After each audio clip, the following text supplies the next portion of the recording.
Me gustaría poner a la gente que no está muy al tanto de la magnitud, digamos, primero, lo que es Gabriela, por un lado, a nivel internacional, es una de las científicas más reconocidas a nivel internacional, con muchísimos premios, 2 doctorados honoris causa, bueno. Y otro, de importancia, lo que son las ondas gravitacionales, en la ciencia, en la física en particular. Yo creo que es muy interesante el tema de hoy. Contarles rápidamente, Gabriela González es profesora de Física y Astronomía en la Universidad Estatal de Luisiana, dedicada a la búsqueda de ondas gravitacionales con el equipo de LIGO.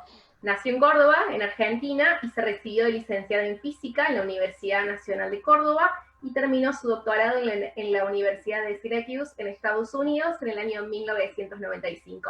Así que le damos el paso a Gabriela y esperamos que la disfruten. Buenas tardes a todos, muchísimas gracias. Pero quería decirles que también es un honor, un placer estar hablando con compatriotas cordobeses, no solo argentinos, sino cordobeses, pero además en Villa María, que tiene una conexión especial por mí, porque, y por eso le quiero dedicar esta charla a mi tío Carlos, el ingeniero Carlos Trembinski, que fue profesor de la universidad por muchos años en Villa María, y a lo mejor muchos de ustedes lo conozcan. Mi tío Carlos, como yo lo conocí siempre, fue el ingeniero de la familia y con el que hablaba de las tecnologías en las que yo trabajaba, y siempre tuvimos una muy buena relación, y la verdad es que lo extraño muchísimo, así que quería dedicarle esta charla a él, sobre todo. Qué linda dedicatoria, Gabriela. Yo también, un tipo muy querido por mí. Carlos, realmente hemos compartido cosas, más allá de la facultad. Con Pablo también, debe acordar conmigo. Tipo muy capaz, dentro de su seriedad, era un tipo realmente muy cálido. Y sí, bueno, me encanta el recuerdo que le estás dando. Bueno, la teoría de la relatividad general que predice las ondas gravitacionales es la teoría de la gravedad de Einstein. Y es muy complicada, pero no se asusten, porque no voy a poner ninguna fórmula en esta charla, a pesar de que hay mucha física y mucha astronomía. Ustedes se acordarán de haber aprendido en la escuela la teoría de la gravedad de acuerdo a Newton, incluso a lo mejor hasta se acuerden de la fórmula, que no he escrito aquí. La gravedad de acuerdo a Newton dice que todas las masas se atraen con la fuerza que llamamos gravitacional o newtoniana, y lo impresionante de esta teoría que propuso Newton hace 400 años es que explica no solo por qué nos caemos al suelo, por qué por qué caen las manzanas del árbol supuestamente sobre su cabeza, sino también no solo objetos mundanos, sino el movimiento de la Tierra misma alrededor del Sol, el movimiento de la Luna, el movimiento de todos los planetas.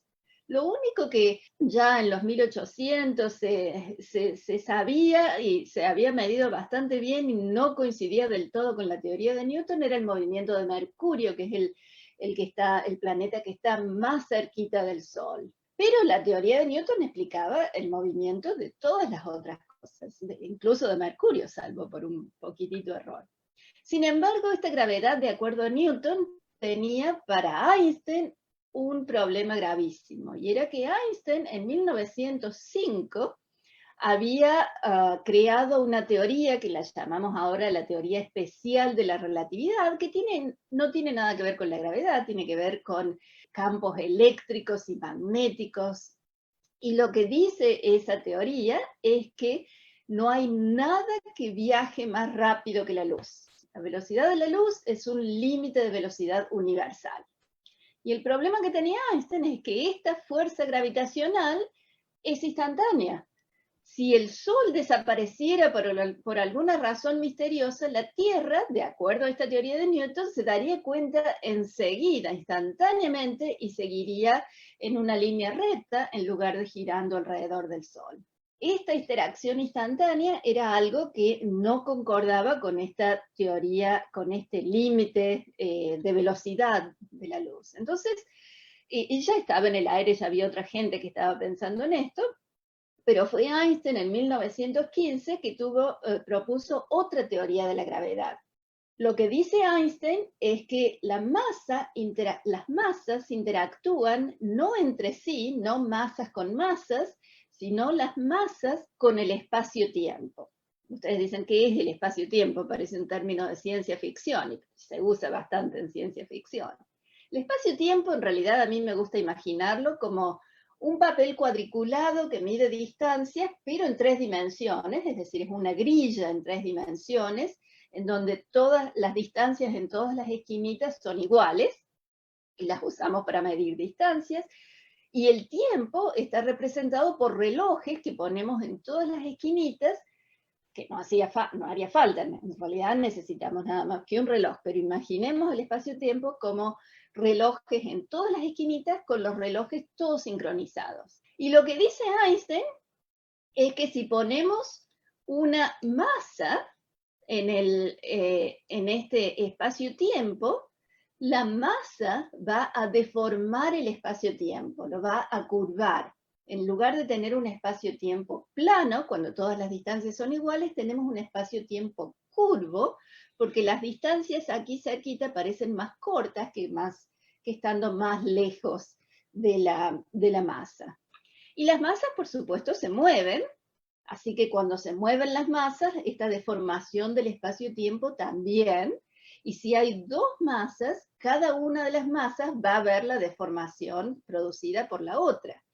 Si tenemos un satélite, por ejemplo, o la Tierra va a ver la deformación, no la fuerza de gravedad del Sol, sino esta deformación del espacio-tiempo, y para la Tierra, siguiendo el camino más corto, el camino más fácil, de acuerdo a este espacio-tiempo curvo, es girar alrededor del Sol.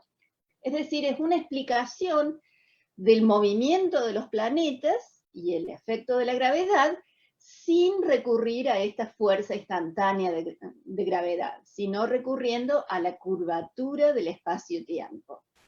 A mí me encanta, es un concepto bellísimo, a mí me encanta pensar que estamos todos conectados por este espacio-tiempo en el que todo el universo está viviendo. Y esta teoría nos dice entonces que si el Sol desapareciera, la Tierra tardaría en enterarse, porque si el Sol desaparece, este espacio-tiempo no se vuelve instantáneamente plano, sino que se deforma a la velocidad de la luz. Y si tenemos 2 masas, por ejemplo, 2 agujeros negros girando uno alrededor del otro, estas deformaciones del espacio-tiempo, a veces me gusta llamarlas arruguitas del espacio-tiempo, también van a estar produciéndose de forma ondulatoria y van a moverse cada vez más lejos de la fuente, como cuando uno tira una piedra a una laguna, se producen ondas que se van dispersando.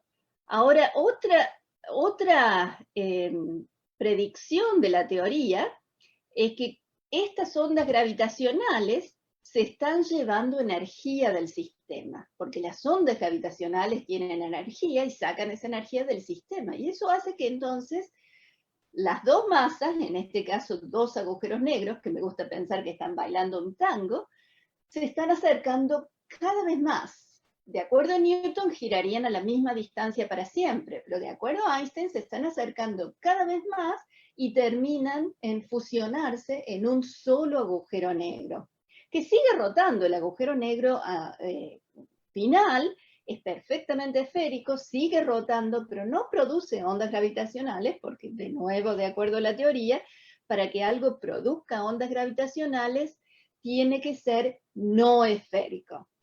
A mí me gusta pensar que yo estoy produciendo ondas gravitacionales porque no soy esférica y me muevo bastante, sobre todo cuando hablo.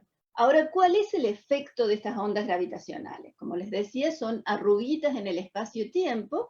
Esta es la forma de onda que esperamos ver, una onda que se vuelve de frecuencia más alta y amplitud más alta hasta que los 2 agujeros negros se fusionan, y después el agujero negro final vibra un poquito y se relaja y ya no hay más ondas gravitacionales. Esta es la forma de onda que se espera de un sistema binario, como llamamos a un sistema con 2 estrellas o con 2 agujeros negros. Pero lo que representa esta onda, de nuevo, es fluctuaciones en el espacio-tiempo. Es decir, lo que está pasando es que las distancias se están haciendo más largas y más cortas, más largas y más cortas.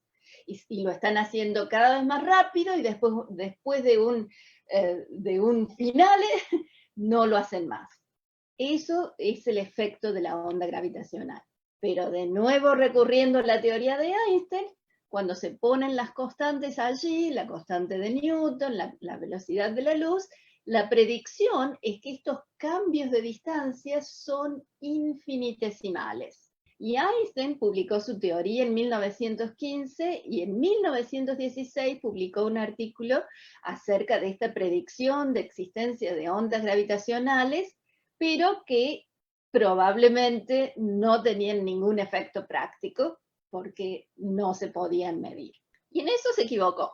Podemos medir y hemos medido estas ondas gravitacionales con interferómetros. Un interferómetro es un aparato en el cual tenemos un semiespejo o una superficie que divide la luz en dos. Tenemos un láser. El láser emite un haz que se divide en dos y viaja en direcciones perpendiculares hasta rebotar en espejos que hay al final, y esos espejos envían haces de nuevo hacia el centro, y el haz que viene de este brazo, llamamos estos brazos del interferómetro, el que viene de este brazo rebota de nuevo y sale aquí, el que viene de este brazo sigue de largo y viene aquí, así que a la salida tenemos dos haces de luz. Y esos dos haces de luz interfieren, por eso llamamos a esto interferómetros. Son ondas, y las ondas, de acuerdo si están en fase o desfasadas, pueden interferir constructivamente o destructivamente. Y esto es lo que se ve aquí. Esta es la onda electromagnética del láser que se divide en dos, rebota en los espejos, vuelve, y cuando vuelve hay dos ondas que salen, una de cada brazo, y si estas dos distancias son iguales, las ondas que salen se cancelan y no hay luz saliendo del interferómetro. Pero si estas distancias son distintas, entonces sí va a haber algo de luz saliendo del interferómetro. Cuando hay una onda gravitacional, tiene también el efecto de que si hace un brazo más corto, hace el otro más largo. Entonces va a producir una diferencia de fase, lo cual quiere decir que si ponemos una fotocélula aquí y medimos cuánta luz está saliendo y vemos que hay más luz, menos luz, más luz, menos luz, podemos decir que hay una onda gravitacional. El problema es que el efecto, como les digo, es muy, muy, muy chiquito, es infinitesimal. Es proporcional a la longitud que se mide, es decir, mientras más grande hacemos el interferómetro, más fácil va a ser de medir.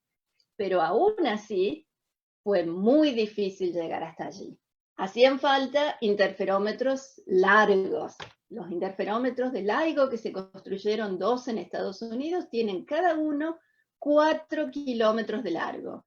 Este es el que está en Luisiana, cerquita de donde yo vivo, bueno, cerquita, a unos 50 kilómetros, pero a donde en tiempos normales, en tiempos cuando no había pandemia, iba siempre que podía, siempre que estaba acá en Baton Rouge, iba a trabajar allí. Como les digo, 4 kilómetros de largo en cada brazo, y hay otro en el estado de Washington a 3.000 kilómetros de distancia que también tiene 4 kilómetros de largo. Estos interferómetros son bastante caros de construir, así que ustedes se preguntarán ¿por qué 2? Y la razón es que estas señales son tan chiquitas y siempre hay ruido en los instrumentos, que para distinguirlas de ruido necesitábamos confirmar una señal que se detectara en un detector con la misma señal detectada en otro. Si no, se pensaba que no se iba a poder creer una detección hasta que no se viera en 2 instrumentos bastante separados, que no estuvieran afectados por el mismo ruido. Estos detectores, como a lo mejor algunos de ustedes sabrán, detectaron ondas gravitacionales por primera vez en el 2015. pero se empezaron a construir en los 90. Yo recién había llegado a Estados Unidos y estaba escuchando cuando hacía mi doctorado de estos detectores que se estaban empezando a construir. Recién empezó la construcción civil en el 92.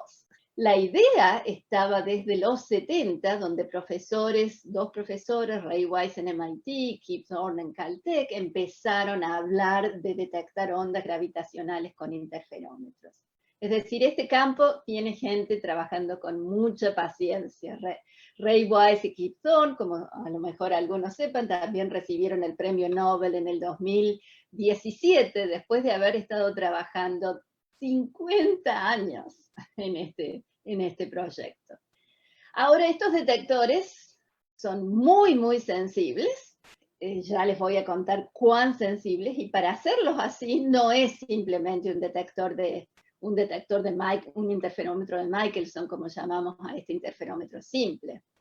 En realidad, la luz de láser viaja en vacío, así que hay tubos de vacío que tienen 1,20 m de diámetro, que están protegidos por semicilindros de cemento para protegerlos de los elementos, de la lluvia, de balas, de cocodrilos, bueno, lagartos, no cocodrilos, de fuego, de autos que chocaron, y todo eso pasó, no lo estoy inventando, no es broma, todo eso ha sido cierto. Hemos tenido huracanes, incendios, autos chocando en estos tubos, balas, de todo, pero los detectores ahí están todavía protegidos por eso. El láser que tenemos es un láser muy potente, que el que usamos ahora, no el que empezamos a usar en los 2000, pero el que empezamos a usar en el 2010, es un láser de última tecnología, producido en Alemania. Los espejos son espejos bastante grandes, pesan 40 kilos cada uno, de un material muy, muy especial para que no vibren mucho con el movimiento browniano, con una superficie de espejo que es de la mejor calidad del mundo. Estos son partes de los elementos más caros. Esos espejos cuelgan de péndulos. Estos péndulos es una de las especialidades, son las cosas con las que trabajé yo, sobre todo al principio, y de las que le contaba a mi tío Carlos de los péndulos, porque él como ingeniero también había trabajado mucho con estas cosas. Colgamos estos espejos de péndulos. Ustedes dirán, ¿por qué de péndulos? Y eso es porque estamos tratando de aislar este espejo, que es donde rebota el láser, del ruido sísmico, no de los terremotos, que son muy raros, sino del movimiento del suelo, que el suelo siempre, siempre, siempre se está moviendo, y mucho más de lo que nosotros queremos medir en distancia, en fluctuaciones de distancia. Así que una de las maneras de aislar ese ruido sísmico es colgar un espejo de un péndulo. Y ustedes dirán, no, pero eso hace que se mueva más, no que se mueva menos. En realidad, cuando el suelo, en realidad está el espejo colgado de hilos, colgado de algo que está apoyado en el suelo, si el punto de suspensión se mueve muy despacio, el espejo se va a mover igual. A ver si estoy tratando de que esto se vea en cámara. Si el punto de suspensión se mueve despacio, el péndulo se mueve igual. Piensen en un yo-yo, en manejar un yo-yo en movimiento horizontal, no vertical. Pero si hay una frecuencia, la frecuencia de resonancia, en la cual si el punto de suspensión se mueve a esa frecuencia de resonancia, el péndulo se va a mover muchísimo más, amplifica el movimiento, y ahí sí tenemos sistemas para eliminar o protegerlo de que se mueva tanto. Pero a altas frecuencias, y nosotros estamos midiendo ondas gravitacionales a 100 ciclos por segundo, y la frecuencia natural de estos péndulos es 1 ciclo por segundo, a esas frecuencias mucho más altas, el espejo se va a mover mucho menos, y a eso es lo que llamamos aislación sísmica. En los 2000 usábamos un espejo colgado en un péndulo simple. Para mejorar eso, usamos ahora un espejo colgado de un péndulo cuádruple. Pero eso no es suficiente. Colgamos eso de un sistema de aislación sísmica activa, en el cual tenemos varias capas y medimos con sensores el movimiento relativo entre las varias capas y lo anulamos, lo cancelamos, por eso se llama activo. Y todo eso se pone dentro de una cámara de vacío. Esto es el sistema de aislación sísmica activo, este es el espejo cuádruple colgado de eso, y eso está dentro de una cámara de vacío. Es decir, el sistema es muy, muy complicado y está diseñado no por físicos solamente, los físicos sabemos lo que queremos y sabemos lo poco que queremos que se muevan esto, pero es un equipo de ingenieros electrónicos, mecánicos, ópticos, de todo, además de físicos, estudiantes y técnicos de vacío, por ejemplo, haciendo todo esto en equipo. Y al final de todo esto tenemos en la fotocélula una señal que en general es ruido, y por muchos, muchos años medimos ruido y lo fuimos disminuyendo, poniendo tecnologías cada vez mejores. Todo esto lo controlamos una vez que está todo instalado, controlamos todo esto desde la sala de controles, que se parece a esas salas de la NASA que se ven en las películas, pero así son, llenas de computadoras, de pantallas, en donde estamos monitoreando el ruido sísmico, el sistema de vacío, y estamos tratando de diagnosticar por qué hace tanto ruido, por qué tenemos más ruido hoy que ayer, por qué no lo podemos hacer andar, porque es un sistema bastante complicado que no está siempre andando, tenemos que empujar los espejos para que estén todos los espejos en su lugar adecuado, y cuando conseguimos eso, festejamos. En realidad festejamos más cuando hacemos andar el interferómetro de la manera que nos gusta, que cuando detectamos ondas gravitacionales. Ahí nos ponemos nerviosos primero hasta que la confirmamos. Les hablé de los detectores. Aprovecho para decir que va todo bien, Gabriela, que está todo bien. Ah, bueno, gracias, sí. Me gusta escuchar voces de vez en cuando. Por eso te interrumpí en un bachecito, para que sepas que está todo bien, te están escuchando atentamente. Gracias. Les hablaba de los interferómetros LIGO en Estados Unidos, no son los únicos. Trabajamos también en la colaboración de LIGO con un detector que llamamos un detector más chico, de 600 metros. 600 metros no es tan corto, pero es mucho más corto que los de LIGO, que está en Alemania, y en ese detector hemos probado y seguimos probando tecnologías nuevas que después instalamos en LIGO. Hay otro detector de otra colaboración, hay otra colaboración europea que se llama Virgo, que tiene un detector de 3 kilómetros de largo en Italia, en una zona preciosa cerca de Pisa, y hemos estado colaborando desde el 2007, hemos estado trabajando juntos, intercambiando tecnologías, analizando los datos juntos, así que ya ahora somos dos colaboraciones distintas, tenemos voceros distintos, líderes distintos, pero nos llamamos una colaboración de colaboraciones. Y hay otros dos detectores, uno casi listo, que íbamos a empezar a tomar datos con ellos, pero llegó la pandemia en Japón, que se llama CAGRA, y se está construyendo otro observatorio en India. Así que esto es una red global de detectores, una red mundial de detectores. Y algo que nos caracteriza es que trabajamos en conjunto, colaboramos internacionalmente porque conseguimos mucho mejores resultados, y ya van a ver por qué, si trabajamos juntos que si competimos unos con otros. Así que creemos muchísimo porque nos viene muy bien, científicamente muy bien, en la colaboración internacional. Como les decía, en el 2015 tuvimos el primer indicio, que fue muy fuerte, de una onda gravitacional, pero como era la primera, y era con unos instrumentos que recién habíamos empezado a hacer andar en el 2010, nos tomó tiempo confirmarla, nos tomó varios meses confirmar que no era parte del ruido, y el 11 de febrero del 2016 pudimos decirle al mundo, lo hicimos, descubrimos ondas gravitacionales. Por primera vez.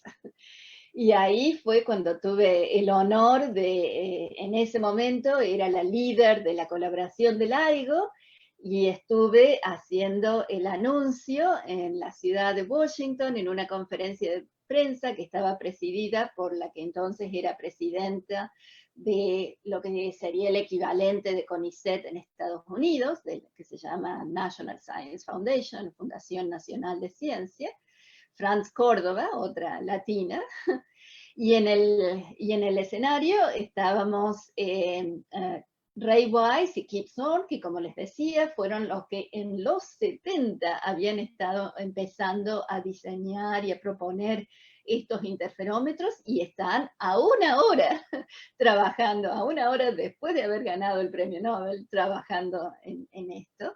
Y Dave Wright era el otro científico que era entonces y sigue siendo el director ejecutivo de los observatorios del proyecto, del laboratorio del LIGO. Así que tuvimos el honor de estar los 4 ese 11 de febrero del 2016, después de haber pasado varios meses de muchos nervios, esperando que todo saliera bien, porque en cualquier momento esperábamos que se dijera, no, era ruido nomás, ahora que tenemos más datos, pero no, fue de verdad.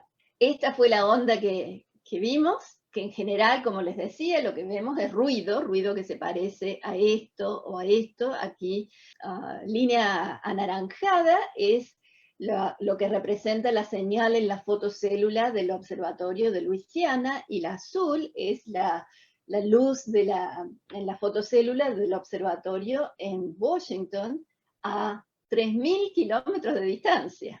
Y se ve lo que les mostraba antes, se ve algo que es como una onda que crece en amplitud y en frecuencia. Noten que el tiempo entre estos dos extremos es más cortito que el tiempo entre estos dos, y después se va, que era el ruido de nuevo. Y de acuerdo a la frecuencia que vemos en esta onda, podemos deducir que estos eran 2 agujeros negros que tenían cada uno alrededor de 30 veces la masa del Sol. Y de la amplitud de esta onda, y sabiendo cómo es a partir de la teoría, sabiendo la amplitud de la onda donde se produce, pudimos deducir la distancia, y esto se produjo a 1.300 millones de años luz. Lo cual quiere decir que que pasó hace 1.300 millones de años. Era un descubrimiento impresionante. Nadie había visto nunca agujeros negros de este tamaño. Se sabía de agujeros negros más chicos, que llamamos agujeros negros de masas solares. Se sabía de agujeros negros masivos de millones de masas solares que existen en los centros de galaxias, porque se comen muchas estrellas que están alrededor, pero de este tamaño no se había visto. Esa era otra cosa que nos dio bastante pausa para estar seguros de que cuando anunciáramos esto no nos dijeran, no, eso no puede ser. Sí fue. Esto, como les decía, fue un trabajo en equipo. La colaboración científica del LIGO tiene más de 1.000 miembros en más de 20 países, en más de 100 instituciones. Luisiana, la Universidad de Luisiana y mi grupo es uno de esos cientos de grupos en el mundo, y como les digo, es todo trabajo de equipo. Ahora, muchos de estos, no todos, tenemos ingenieros, técnicos, físicos, pero muchos, la mayoría, somos físicos o estudiantes de licenciatura o estudiantes de doctorado de física. Y si yo les pregunto a ustedes cómo se imaginan a esta gente, probablemente lo primero que piensen es en Einstein o en gente como Ray Wise y Kip Thorne. Esa es la imagen que la gente tiene de físicos. Y yo quiero decirles que no es esa la imagen correcta, porque aun cuando esta gente hizo su mejor trabajo, eran mucho más jóvenes. Estas son las fotos que a mí me gusta pensar, de Einstein, de Ray Wise, de Kip Thorne. Kip Thorne era hippie en su época, porque el trabajo lo hace, en general, el mejor trabajo lo hace la gente joven. Así que cuando se imaginen a científicos, sobre todo científicos haciendo buen trabajo, son la gente joven.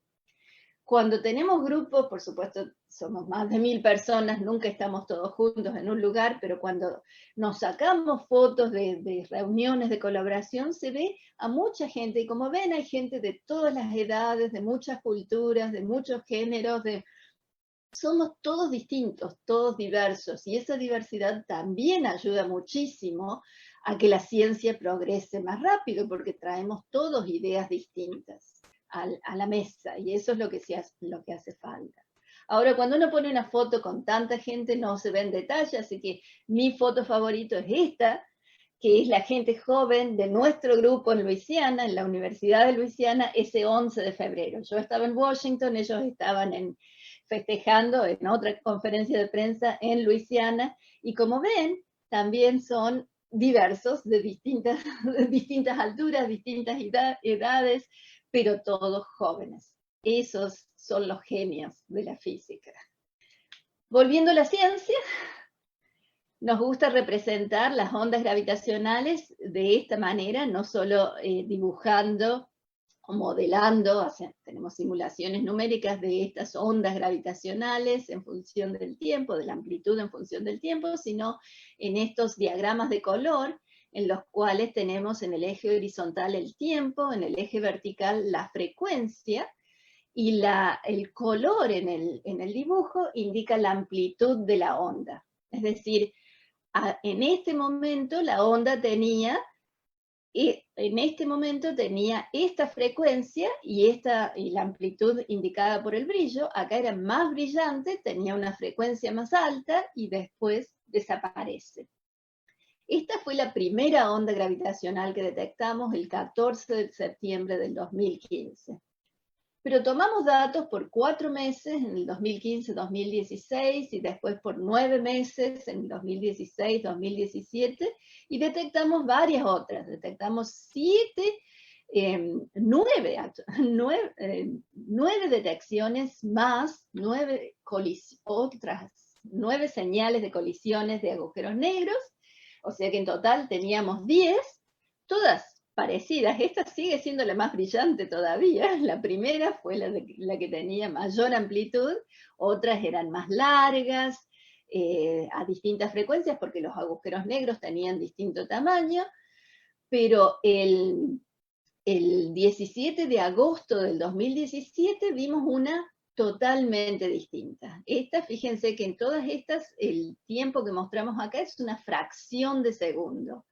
Para esta, que no parece tan brillante, es mucho menos brillante, porque las masas son mucho, mucho más chiquitas, y es mucho, mucho más larga. Tenía decenas de segundos de larga. Eso nos estaba diciendo que estas masas tenían aproximadamente cada una la masa del Sol. Y en ese caso, no se conocen agujeros negros tan chicos, pero se conocen estrellas de neutrones que tienen aproximadamente la masa del Sol y que producen, de acuerdo a la teoría, ondas gravitacionales como esta que vimos. Entonces dijimos, esta es distinta, esta podría ser una colisión de estrellas de neutrones. Nosotros, de la onda gravitacional, no podemos distinguir 2 estrellas de neutrones de 2 agujeros negros, a menos que veamos detalles, con mucho detalle, el final, pero ahí es cuando menos detalle tenemos para estas señales tan largas, así que no podíamos decirlo. Pero tuvimos otra señal en coincidencia que no era de nuestros detectores, sino de un detector de rayos gamma, que está en un satélite que está detectando rayos gamma casi todo el tiempo, viniendo de distintos lugares del espacio, y en ese momento, sin que nosotros les dijéramos, sin que ellos nos dijeran a nosotros, pero todos estos datos se comparten, esta es la onda gravitacional que vimos nosotros, y menos de 2 segundos después, este satélite vio una onda de rayos gamma. Menos de 2 segundos. Como les decía, nosotros podíamos deducir la distancia, sabíamos que estas ondas habían viajado 130 millones de años, no tanto como las de los agujeros negros, pero bastante, 130 millones de años, así que estos 2 segundos de distancia no eran infinitesimales comparados con la distancia que habían viajado, así que estas dos tenían probabilidad de estar producidas por el mismo evento. Dos agujeros negros chocando no producen ondas gravitacionales porque no hay materia alrededor, y los agujeros negros son negros, no producen ondas electromagnéticas, pero dos estrellas de neutrones al chocar sí producirían ondas electromagnéticas. Y los rayos gamma, son ondas electromagnéticas. Lo que confirmaría este caso sería que telescopios miraran en esa dirección para saber si hay otras ondas electromagnéticas, ondas visibles, ondas de radio. Y hay un montón de telescopios que estaban asociados con nosotros, siguen asociados, a los que nosotros les mandamos señales y ellos apuntan telescopios. El problema es que cuando vemos señales, especialmente cuando las vemos con dos detectores, no podemos darles mucha dirección. Esto es, en un solo mapamundi ponemos la localización en el cielo de las señales de esas 10 señales, 11 señales que les dije, que les mostré antes. La localización es pobre, llamamos bananas, son todo lo que podemos decir cuando tenemos nada más que dos detectores, los dos detectores LIGO. Hasta agosto del 2017 éramos solo los dos detectores de LIGO. En agosto del 2017 se unió el detector de Virgo y teníamos 3. Con dos detectores solo tenemos la diferencia temporal en cuando llegan las ondas. Con aquella primera onda llegó 7 milisegundos más tarde a Hanford, a Washington, que a Luisiana, y de eso podemos decir que viene de esta región. Y esta región es casi un medio círculo en el cielo, y medio círculo bastante grueso, así que no es mucha localización para los astrónomos decirle, fíjense allá a ver si hay algo, porque siempre hay algo, pero no podemos estar seguros de que sea lo mismo. Pero cuando tuvimos 3 detectores, Hanford, Livingston y Virgo, allí pudimos localizar mucho mejor, y algunos de esos eventos que vimos con 3 detectores, o que oímos, nos gusta decir que oímos ondas gravitacionales, eran colisiones de agujeros negros, pero esa colisión de estrellas de neutrones también la vimos con 3 detectores, entonces ahí sí le pudimos decir a los astrónomos, fíjense allá. Allá no era un lugar tan chiquito, se fijaron en ese lugar, y en ese lugar había como 40 galaxias a una distancia parecida a la distancia que nosotros habíamos estimado, pero miraron en cada una de esas galaxias y hubo una galaxia en la cual encontraron un puntito brillante que no había estado en las últimas observaciones que se habían hecho de esa galaxia, y ese puntito brillante el primer día fue azul, el día siguiente fue rojo y después desapareció. Pero de ese mismo puntito se vieron ondas electromagnéticas en el infrarrojo y el ultravioleta, que también desaparecieron, y 10 días más tarde se empezaron a ver de ese mismo puntito ondas de radio y ondas de rayos X.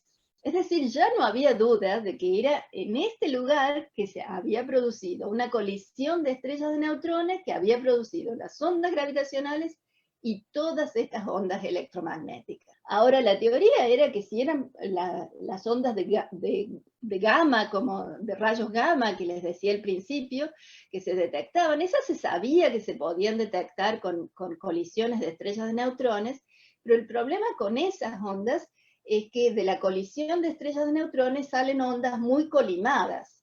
Entonces uno tiene que estar justo en esa dirección para tener una onda fuerte. Y como vieron, esa señal de rayos gamma no era muy fuerte, era bastante débil, y era porque la estábamos mirando no en esa dirección, sino un poquito de costado.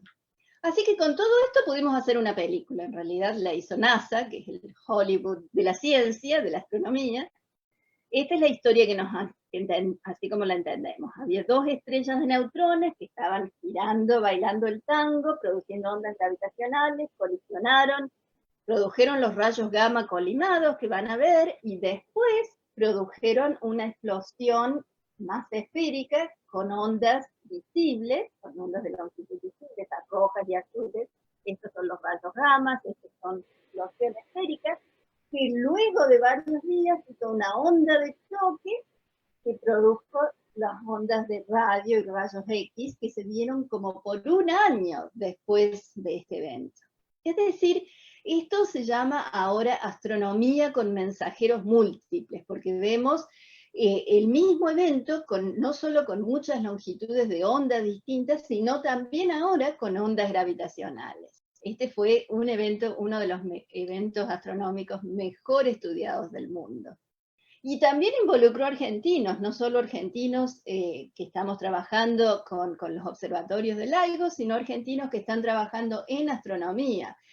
Parte de uno de los telescopios, hubo muchos telescopios que miraron y encontraron estas ondas. Uno de esos telescopios estaba en Córdoba, en Bosque Alegre, y luego están la misma gente, es un proyecto llamado Toros, que está encabezado por Mario Díaz de la Universidad de Texas en Río Grande, Diego García Landas del Observatorio Astronómico de Córdoba, y Lucas Macri, que no tiene ninguna relación con el expresidente Macri, que también es profesor en otra universidad de Texas. Trabajan juntos con argentinos en este proyecto Toros para instalar un observatorio que pueda hacer estas observaciones siguiendo ondas gravitacionales en el Cerro Macón en Salta. Es decir, de nuevo, ahora todo esto es una colaboración no solo internacional, sino de físicos y astrónomos, físicos con los detectores de ondas gravitacionales, físicos e ingenieros, y astrónomos haciendo el seguimiento de estos eventos. Pero eso no fue lo último. Ya estamos terminando, pero quedan unos minutos, así que les doy las últimas noticias. Empezamos a tomar datos por un año. El 1 de abril del año pasado íbamos a tomar datos hasta finales de abril de este año. Nos tomamos un recreo de un mes en octubre, así que la idea era tomar un año, juntando todo, un año de datos con sensibilidad mejor a la que habíamos tenido. Estamos siempre trabajando en mejorar la sensibilidad del instrumento. Tuvimos que interrumpir tomar datos el 28 de marzo por la pandemia, pero aún así en ese tiempo descubrimos 53 candidatos. Los llamamos candidatos porque tenemos que mirar los datos con más cuidado para confirmarlos, pero apenas los recibimos hicimos alertas públicas. Incluso hay aplicaciones en teléfonos para recibir esas alertas públicas, salvo que, bueno, ahora ya no estamos tomando datos. Así que hubo 53 candidatos seguros, 37 producidos, creemos, por colisiones de agujeros negros, 5 por colisiones de estrellas de neutrones, 6 por colisiones de una estrella de neutrones y un agujero negro, 4 colisiones en la cual uno de los objetos es demasiado grande para hacer una estrella de neutrones y demasiado chico para hacer un agujero negro, y una, aunque es un evento no muy fuerte, así que no sabemos si lo vamos a poder confirmar, pero un evento que no parece ser una colisión de dos agujeros negros o de estrellas de neutrones, no parece ser una colisión. No sabemos qué es, y la verdad es que los misterios es lo que a mí más me entusiasma de esto. Hemos confirmado de todos esos candidatos 3 detecciones hasta ahora, una de estrellas de neutrones, que la suma de las masas es la mayor que se conoce, una de 2 agujeros negros en donde la diferencia de masas es la más grande que hemos descubierto hasta ahora, y una de estas que les decía, en la cual no sabemos si el objeto que los acompaña es un agujero negro o una estrella de neutrones. Nos gusta graficar de esta manera las detecciones que hemos hecho. Estos son los sistemas binarios, y el eje horizontal aquí no quiere decir nada, es solamente para que no se amontonen los dibujos. El eje vertical sí indica la masa. Esta fue una de las primeras detecciones de los agujeros negros de 30 masas solares. Esta fue la primera detección de 2 agujeros negros de 30 masas solares, produciendo uno más grande todavía. Como esas hemos descubierto varias más, algunas con agujeros negros más chicos. Estas señales violeta son agujeros negros que se conocen por rayos X. No es que los agujeros negros emiten rayos X, pero son agujeros negros que están al lado de una estrella, y la materia de la estrella, siendo comida por el agujero negro, camino al agujero negro, está tan acelerada que emite rayos X, y en la Tierra detectar esos rayos X, se puede deducir que hay un agujero negro comiéndose todo eso. Y esas, como ven, esas masas, como ven, son más chicas de las que nosotros vemos. Estos son estrellas de neutrones conocidas, se conocen porque emiten muchas de estas ondas de radio que se detectan en radiotelescopios y de ahí se deduce la masa. Y estas son las dos colisiones de estrellas de neutrones que hemos detectado. Esas colisiones de estrellas de neutrones terminan en objetos que suponemos que son agujeros negros, pero como ven, entre 2 y 5 masas solares hay lo que parecía ser un vacío, había casi nada, y ahora tenemos más. Y este es el sistema binario, la colisión de este sistema binario en el cual uno de los objetos era un agujero negro normal, así como llamamos ahora, no eran tan normales antes, y el otro es un objeto que viene de esta zona desconocida. Ese ha sido el último descubrimiento que hemos anunciado, pero seguimos analizando los datos y tenemos muchos más candidatos para confirmar. Todo esto que les he estado contando es nada más que una esquina del espectro de frecuencias de ondas gravitacionales. Las ondas gravitacionales, así como las ondas electromagnéticas, vienen con muchas notas distintas, con muchos colores distintos, es decir, con muchas frecuencias distintas. Mientras más grandes son los objetos que colisionan, más baja la frecuencia, más larga la longitud de onda de estas ondas gravitacionales. Para esos agujeros negros masivos que hay en los centros de galaxias, esas ondas tienen miles, cientos de miles de kilómetros de longitud de onda. Las nuestras tienen cientos de kilómetros, estas tienen cientos de miles de kilómetros. Entonces hace falta un detector espacial. Y hay un proyecto europeo que se llama LISA, que va a poner 3 satélites en órbita en el 2034, como les digo, para esto hay que tener paciencia, pero el tiempo pasa, y orbitando alrededor del Sol, detrás de la Tierra, y van a detectar esas ondas gravitacionales de estos agujeros negros masivos y de enanas blancas en nuestra galaxia. Para agujeros negros supermasivos, hacen falta todavía interferómetros más largos. Para Gabriela, esto perdón, ¿a qué distancia van a estar esos satélites entre sí? Bueno, está todavía en discusión, pero es entre 2,5 a 5 millones de kilómetros. Ups, gracias. Imagínense, 5 millones de kilómetros. Estos son 4 kilómetros.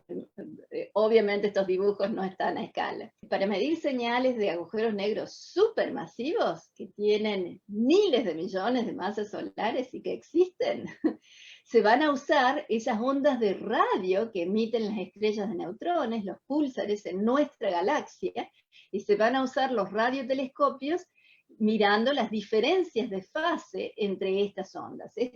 Estas ondas tienen periodos de años, estas ondas tienen periodos de días a meses, las nuestras tienen periodos de milisegundos a decenas de milisegundos, es decir, las frecuencias son totalmente distintas. Y si queremos ver ondas del principio del universo, esas son las más difíciles de ver, y para eso se están haciendo experimentos, sobre todo unos experimentos en la Antártida, en el Polo Sur, en donde no miden ondas gravitacionales, sino que miden microondas. Estas microondas ya nos han informado nos han dado mucha información del origen del universo. Esto se llama el Fondo Cosmológico de Microondas, y espero que hayan escuchado una charla o que escuchen una charla sobre esto porque es un tema fascinante. Pero las ondas gravitacionales del universo temprano habrían dejado un efecto en la polarización de estas ondas, de estas microondas que se miden. Esa polarización es muy, muy difícil de medir, y esto podría indicarnos qué pasaba con esas ondas gravitacionales al principio del universo. Y todos estos experimentos están en marcha. Como les digo, estos satélites se van a lanzar en el 2034 y los planes van viento en popa. Estas mediciones con radiotelescopios se están haciendo y yo creo que en los próximos años vamos a escuchar ondas gravitacionales medidas por este sistema, y estos experimentos en la Antártida están andando, así que es muy difícil, necesitan tener muchos datos y mucha sensibilidad, pero yo tengo esperanzas de que en cualquier momento escuchemos el sonido del universo temprano. Así que, como les digo, esto es un tema que recién empieza, pero hay mucho, mucho por aprender, mucho, mucho por venir. Así que con esto termino, les dejo acá un sitio en donde tenemos mucha información, revistas y cosas con lo que pueden aprender de ondas gravitacionales, ponerse en contacto con nosotros. Y este es mi correo si me quieren escribir para pedirme más información o preguntarme cosas que no me pregunten ahora. Gracias. Fantástico, Gabriela, muy linda charla. No sé si quedó, o yo me lo perdí, para que la gente tomemos magnitud, ¿cuál es la variación de distancia que hay entre los espejos, digamos, del LIGO? Dije que iba a decir y no lo dije, es cierto. La magnitud de las ondas gravitacionales en realidad se mide como un porcentaje, como una fracción, porque mientras más larga la distancia, más grande el cambio de distancia. Pero cuando uno dice porcentaje, uno piensa en 1%, 10%. No, estas no son ni 1 por millón, ni 1 por trillón, son mucho más chicas.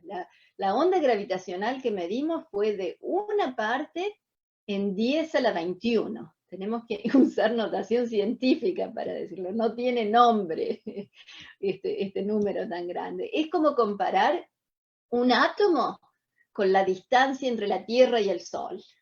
Esa fracción. Esa fracción multiplicada por 4 kilómetros nos da 4 milésimas de protón. Es decir, esos 4 kilómetros se hicieron más largos y más cortos por 4 milésimas de protón. Eso fue lo que medimos. Me pareció que había crecido yo más, pero no era por eso. Realmente es increíble. Increíble la ingeniería que hay detrás de todo esto. Bueno, como ingeniero, digamos, a mí más allá también de lo impresionante y el futuro, como decía al principio, de lo que se viene en descubrimientos a través de las ondas gravitacionales, es la ingeniería que hay detrás de todo esto, es impresionante, es increíble, ¿no? Respecto a la ubicación, me llama la atención, Gabriela, que están todos los detectores, todos los laboratorios, los observatorios en el hemisferio norte. Sí. ¿No cabría una posibilidad, digamos, o una mejora de colocar alguno en el hemisferio sur? Sí, en realidad, para hacer mejor esta triangulación que les decía, que ahora le estamos haciendo con estos 3 detectores, eso fue uno de los criterios en realidad para elegir 2 sitios en Estados Unidos. No querían, se querían 2, pero no querían que estuvieran alineados con Europa, porque se esperaba que hubiera un tercer detector en Europa, y si uno quería triangular, 3 detectores en línea, aun si es aproximadamente en línea, no es tan bueno. Así que teniendo estos 3, tener uno en el hemisferio sur, sobre todo en África o en Australia, no tanto en Latinoamérica, porque entonces estarían alineados con los de Norteamérica, sería mucho mejor. Y este observatorio que se está construyendo en India, en principio la ambición era construirlo en Australia, donde hay una comunidad de investigación en ondas gravitacionales muy grande, pero estos observatorios, estos detectores son bastante caros, así que no existían los fondos en el gobierno de Australia, y el gobierno de India sí ofreció los fondos para construir este observatorio. Estamos en realidad ahora diseñando lo que llamamos detectores de tercera generación. Estos que estamos usando ahora son una segunda generación de detectores. En los 2000 instalamos la primera generación, en los 2010 la segunda generación. Estos detectores de tercera generación, hay un proyecto europeo, hay un proyecto norteamericano, pero los dos están en sus inicios y van a ser colaboraciones internacionales que yo la verdad es que espero muchísimo dé lugar a un tercer detector de tercera generación en el hemisferio sur. Lástima, porque te iba a ofrecer que llamaría, acá tenemos una llanura, nos sobra llanura. Sí, sí. Somos una zona sísmicamente muy estable.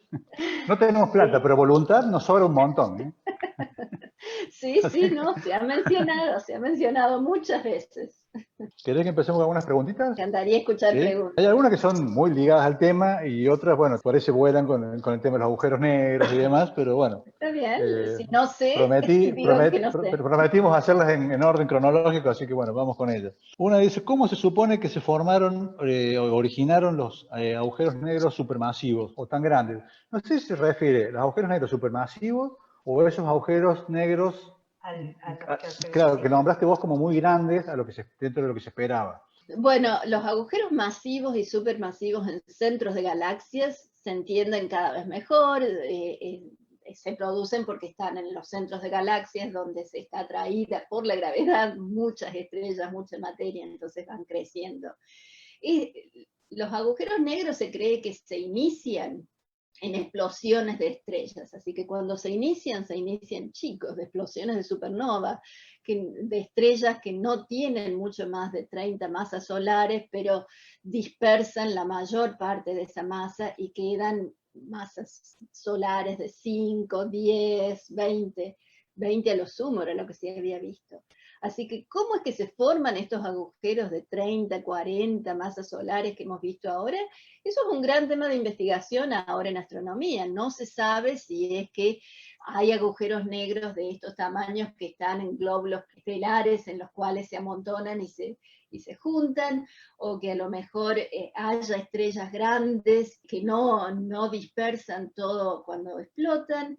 Pero yo no soy astrónoma, soy física. A mí lo que me encanta de esta investigación es que nosotros descubrimos, hacemos descubrimientos, tenemos los datos, tenemos las mediciones y ahora esperamos que astrónomos, astrofísicos teóricos hagan las teorías a partir de eso. Pero es uno de los temas de investigación. Si una de esas colisiones de agujeros negros se produjeran cerca, ¿sería peligroso para nuestro planeta? No, a menos que pasaran en el sistema solar, que sabemos que no hay agujeros de este tamaño porque hubiéramos notado los efectos de agujeros negros, pero la amplitud de estas ondas gravitacionales es tan chiquita que el efecto, por eso hemos necesitado invertir tanto dinero y tanto tiempo en medirlos, el efecto es minúsculo. Como les digo, fue una parte en 10 a la 21 estando a 1.000 millones de años luz.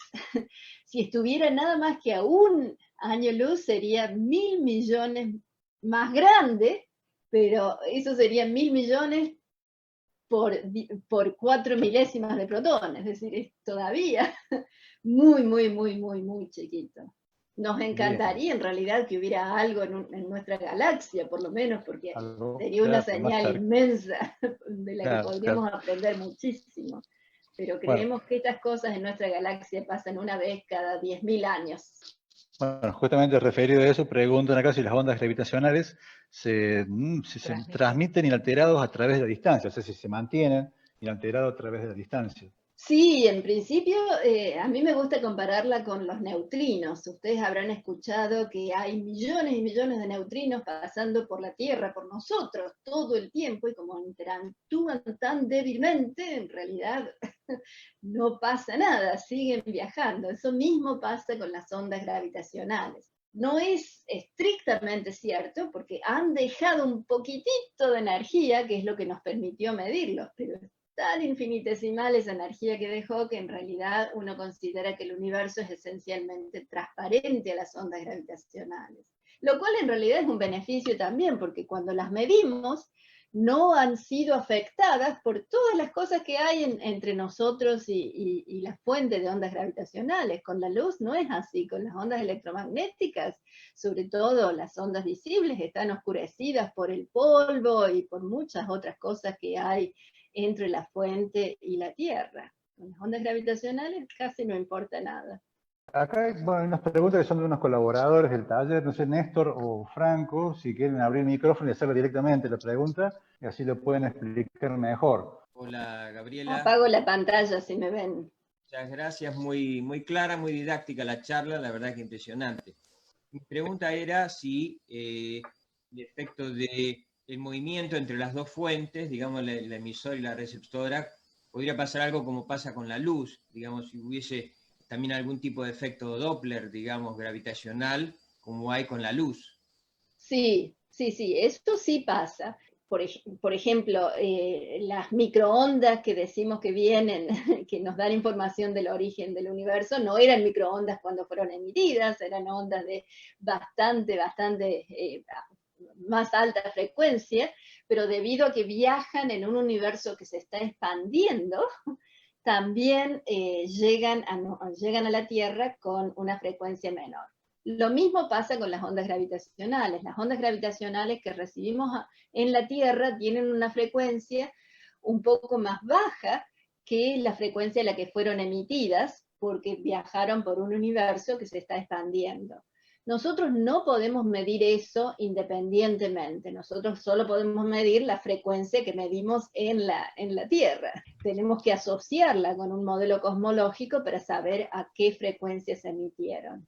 Salvo que con la colisión de estrellas de neutrones, en la que también se detectaron las ondas electromagnéticas, en las ondas electromagnéticas sí se puede medir el corrimiento al rojo. Nosotros podemos medir la distancia corrida al rojo, entonces de eso podemos medir la distancia real. Al tener mensajeros, esa es otra de las ventajas de tener mensajeros múltiples. Buenísimo, muchas gracias. Franco me dice que no le funciona el micrófono, pero pregunta, ¿qué tan probable sería detectar las hipotéticas ondas gravitacionales emitidas por el Big Bang? Bueno, en principio existen, todas las teorías cosmológicas predicen ondas gravitacionales, no necesariamente del Big Bang, pero del universo apenas empezó a tener energía, porque la energía es lo mismo que masa, energía y masa es E igual a mc cuadrado, son lo mismo, de acuerdo a Einstein. Así que ondas gravitacionales ha habido siempre en el universo y hay predicciones de qué frecuencias tienen todas las frecuencias, todas mezcladas, pero con distinta amplitud, qué amplitud tienen, y ese es el problema, la amplitud que se predice es demasiado chica como para medirla con los detectores espaciales, los detectores terrestres. A lo mejor se pueda medir dependiendo del modelo de inflación con los detectores que usan ondas de radio de púlsares, pero es bastante improbable. Así que la única esperanza de tener información de esas ondas es acerca del efecto que hacen en el fondo cosmológico de microondas. Bueno, otra pregunta dice así: si han detectado varias colisiones de agujeros negros, ¿significa que en alguna parte del universo hay mucha actividad o por las distancias son sucesos de mucha diferencia de tiempo? En realidad ya hemos tenido bastantes detecciones y no parece haber una dirección privilegiada, es decir, no parecen estar viniendo de un lugar ni alineadas con la galaxia, ni alineadas con ninguna otra galaxia en particular, a pesar de que, como les digo, la localización de la mayoría de las señales es bastante pobre, así que cuando decimos viene de allá, bueno, hay muchas cosas, hay muchas galaxias, hay muchos objetos en ese área, pero hasta ahora no hemos descubierto ninguna dirección especial. Las ondas gravitacionales hipotéticamente pueden tener información extra, además de la masa y la distancia de los cuerpos que las generan, o por ahora solo se pueden determinar esos cuerpos a través de otros medios de observación como radiotelescopios. No, lo que mejor podemos determinar son las masas. Es un tema de doctorado, es un tema de tesis de doctorado, la pregunta que me he hecho. Casi, sí, hay muchos doctorados. Casi. Sí, lo que se puede determinar mejor es la distancia, no el corrimiento al rojo, pero la distancia corrida al rojo, las masas que lo originaron, pero hay muchos otros parámetros, la localización en el cielo, la orientación de la órbita con respecto al plano del detector, pero hay muchos otros parámetros que afectan en menor medida y entonces son más difíciles de medir a partir de la onda, como el spin de los agujeros negros o de los objetos antes de que colisionen, el spin final del agujero negro final, la masa final del agujero negro.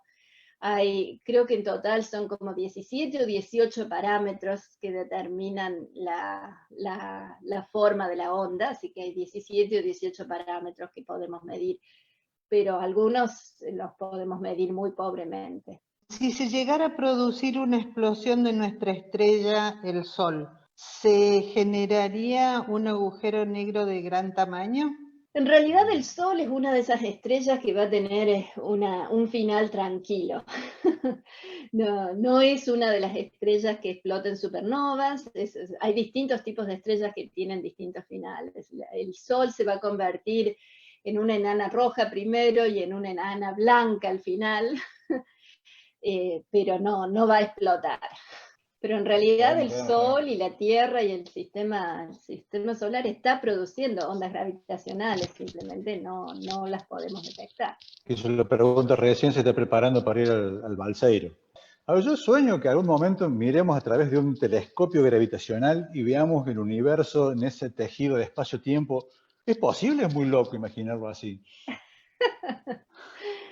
En realidad, los detectores de ondas gravitacionales, más que telescopios, son como estos discos de radiotelescopios, ¿no? Sí. Los radiotelescopios aún eso se apuntan, pero nosotros somos más, a mí me gusta compararlo con un micrófono. Si vos tenés un micrófono, detecta sonidos de cualquier lugar. Pero porque detecta sonidos de cualquier lugar, no podés saber de dónde vienen, necesitas más de un micrófono. Esa es la analogía con detectores de ondas gravitacionales. Así que no nos veo apuntando nada a ningún lado. Así tipo la Matrix, ¿viste? Viendo todo en 3 dimensiones, así de la deformación del espacio-tiempo. Bueno, déjame imaginarlo, qué sé yo. Sí, no, es que si tuviéramos muchos, si nos queremos imaginar una red de miles de detectores, podríamos dibujar el espacio-tiempo de esa manera, pero lo dibujaríamos, no lo estaríamos mirando instantáneamente. Es como las ondas que detectamos, nosotros los dibujamos, pero la deformación en realidad es una deformación de distancia. Si el universo es transparente a las ondas gravitacionales, entonces estas no se atenúan. Ya hubo una pregunta parecida, me parece. Claro, decimos que el universo es transparente a las ondas gravitacionales, lo cual no es estrictamente cierto, pero a todos fines prácticos es cierto. Hay otra pregunta también se refería a la velocidad de las ondas gravitacionales, que es a la velocidad de la luz, pero ¿se ha comprobado, digamos, que es así? O sea, bueno, la ¿o teoría es necesario dice que comprobarlo? viajan a la velocidad de la luz, pero esta detección que hicimos de los rayos gamma producidos, que se producen apenas después de la colisión de estrellas de neutrones, esos rayos gamma se detectaron 1,7 segundos después de que nosotros detectábamos la colisión de las estrellas de neutrones. Ese 1,7 segundos dividido por 130 millones de años es la prueba de que las ondas gravitacionales viajan, al menos con esa precisión, a la velocidad de la luz. Lo que no sabemos es cuánto tiempo tarda el proceso que produce los rayos gamma, que en realidad nos impresionó que fuera tan corto como 1,7 segundos. Tenemos, bueno, un montón de agradecimientos y felicitaciones por tu charla. No, gracias a todos por escuchar.